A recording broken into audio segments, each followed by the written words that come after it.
ಮಕ್ಕಳ ಆಹಾರ ಸಾಮಗ್ರಿಗಳನ್ನು ಕಳ್ಳತನ ಮಾಡಿ ಕಾಳಸಂತೆಯಲ್ಲಿ ಮಾರಾಟ ಮಾಡ್ತಾ ಇದ್ದ ಕಾಂಗ್ರೆಸ್ ಪಕ್ಷದ ನಾಯಕಿ ಅಂತ ಗುರುತಿಸಿಕೊಂಡಿದ್ದ ಬೈತುಲ್ ಕಿಲ್ಲೆದಾರ್ ಅವರನ್ನ ಕಾಂಗ್ರೆಸ್ ಪಕ್ಷದಿಂದ ಸಸ್ಪೆಂಡ್ ಮಾಡಿ ಆದೇಶವನ್ನು ಹೊರಡಿಸಲಾಗಿದೆ. ಕಳೆದ ಒಂದು ವಾರದ ಹಿಂದೆ ಹುಬ್ಬಳ್ಳಿಯ ಹೊರವಲಯದಲ್ಲಿನ ಗೋಡೌನ್ನಲ್ಲಿ ಮಹಿಳಾ ಮತ್ತು ಮಕ್ಕಳ ಕಲ್ಯಾಣ ಇಲಾಖೆಗೆ ಸೇರಿದ ರೇಷನ್ ಕಿಟ್ಗಳನ್ನು ಕಳ್ಳತನ ಮಾಡಿ ಅವುಗಳನ್ನು ಬೈತುಲ್ ಹಾಗೂ ಆಕೆಯ ಗಂಡ ಫಾರೂಕ್ ಮಾರಾಟ ಮಾಡ್ತಾ ಇದ್ರು. ಈ ಹಿನ್ನೆಲೆಯಲ್ಲಿ ಅಧಿಕಾರಿಗಳು ದಾಳಿಯನ್ನ ಮಾಡಿ ಆಕೆಯನ್ನ ಲಕ್ಷಾಂತರ ರೂಪಾಯಿ ಮೌಲ್ಯದ ರೇಷನ್ ಕಿಟ್ ವಶಕ್ಕೆ ಪಡೆಯಲಾಗಿತ್ತು. ಈ ಪ್ರಕರಣದಲ್ಲಿ ಈಗಾಗಲೇ 26 ಜನರನ್ನ ಬಂಧಿಸಿ ಜೈಲಿಗಟ್ಟಲಾಗಿದೆ.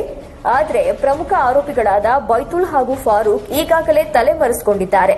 ಬೇರೆ ಬೇರೆ ರಾಜ್ಯಗಳಿಗೆ ಓಡಾಟ ನಡೆಸಿದ್ದು ಇವರ ಪತ್ತೆಗೆ ವಿಶೇಷ ತಂಡ ರಚಿಸಲಾಗಿದೆ.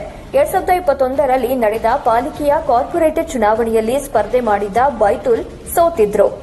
ನಂತರ ನಾನು ಕಾಂಗ್ರೆಸ್ ನಾಯಕಿ, ನಿಮ್ಮ ಕೆಲಸ ಮಾಡಿಸಿಕೊಡ್ತೀನಿ ಅಂತ ದುಡ್ಡು ಕೀಳುವ ಕಾಯಕವನ್ನ ಮಾಡ್ತಾ ಇದ್ರು. ಸದ್ಯ ಕಳ್ಳತನದ ಆರೋಪದ ಮೇಲೆ ತಲೆಮರೆಸಿಕೊಂಡಿರುವ ಈಕೆಯಿಂದ ಪಕ್ಷಕ್ಕೆ ಮುಜುಗರ ಆಗಬಾರದು ಅಂತ ಜಿಲ್ಲಾಧ್ಯಕ್ಷ ಅಲ್ತಾಫ್ ಹಳ್ಳೂರ್ ಬೈತುಲ್ ಅವರನ್ನ ಕಾಂಗ್ರೆಸ್ ಪಕ್ಷದಿಂದ ಸಸ್ಪೆಂಡ್ ಮಾಡಿದ್ದಾರೆ.